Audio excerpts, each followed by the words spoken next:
विष्णु के 10 अवतार ही बहुमान्यता प्राप्त हैं। इनके संक्षिप्त विवरण इस प्रकार हैं।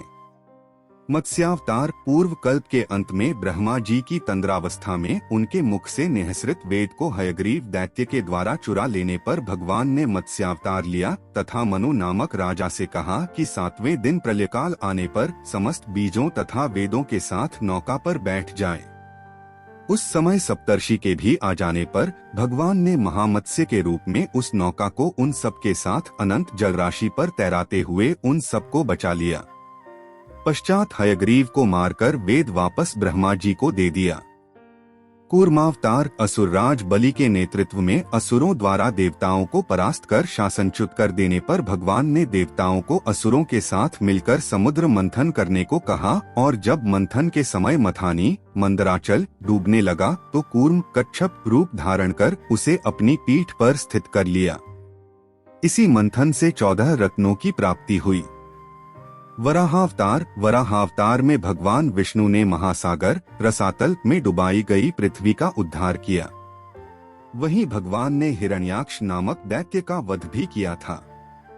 नरसिंहावतार हिरण्याक्ष के वध के बाद विष्णु विरोधी हिरण्यकशिपु ने तपस्या के द्वारा अद्भुत वर पाया और देवताओं को परास्त कर अपना अखंड साम्राज्य स्थापित कर भगवत भक्तों पर भीषण अत्याचार करने लगा।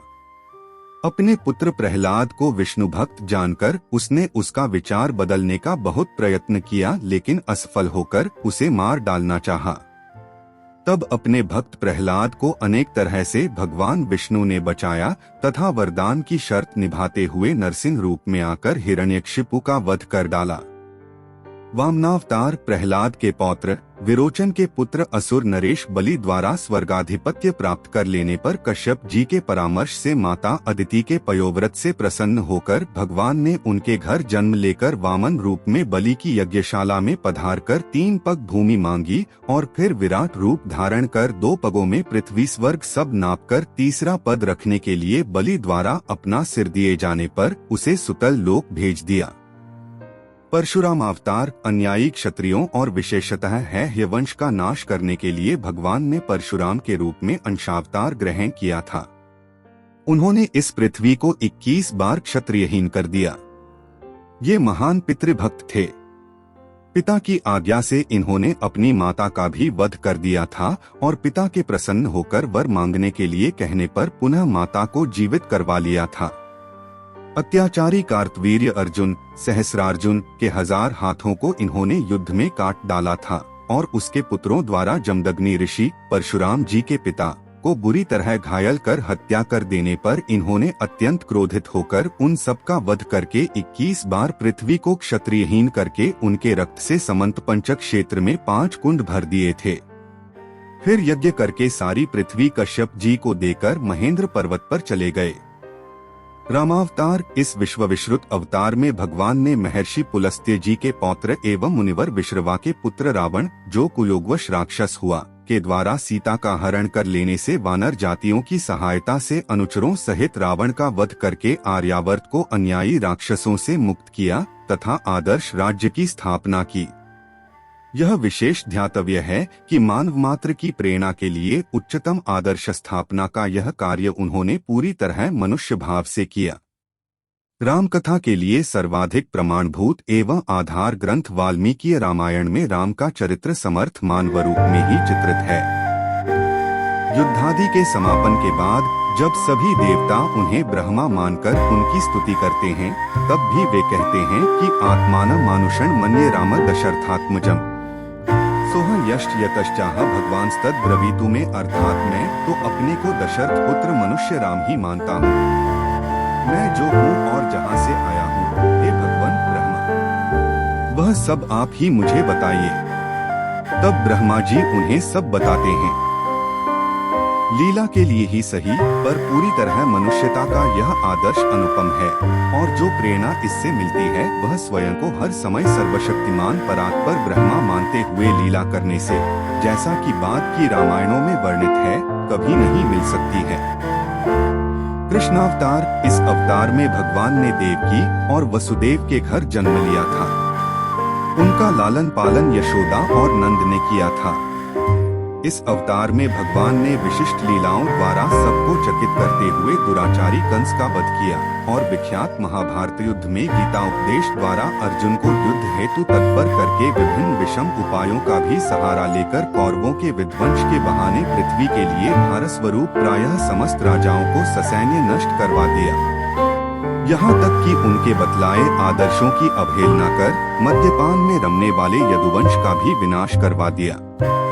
श्री कृष्ण ने यह शिक्षा दी कि जीवन की राह सीधी रेखा में ही नहीं चलती। धर्म और अधर्म का निर्णय परिस्थिति और अंतिम परिणाम के आधार पर होता है, न कि परंपरा के आधार पर।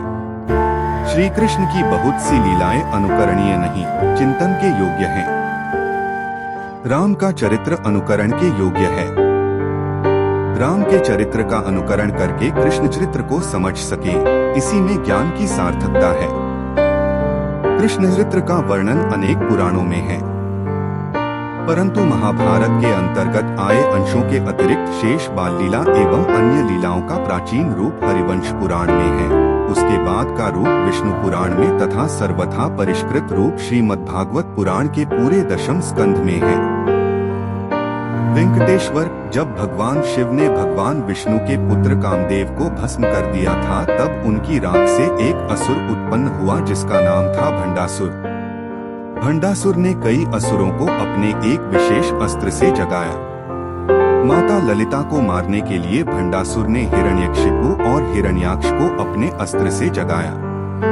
माता ने तत्काल भगवान श्री नरसिंह और भगवान श्री वराह को याद किया।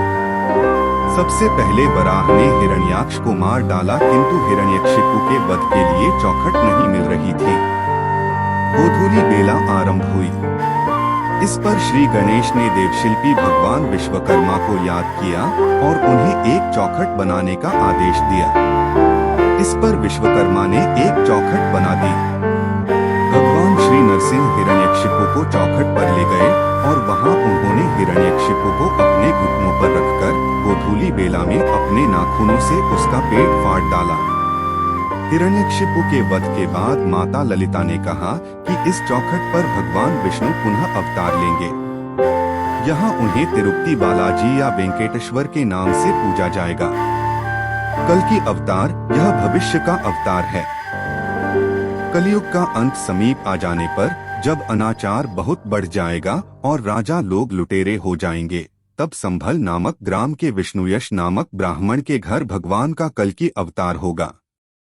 उनके द्वारा अधर्म का विनाश हो जाने पर पुनः धर्म की वृद्धि होगी।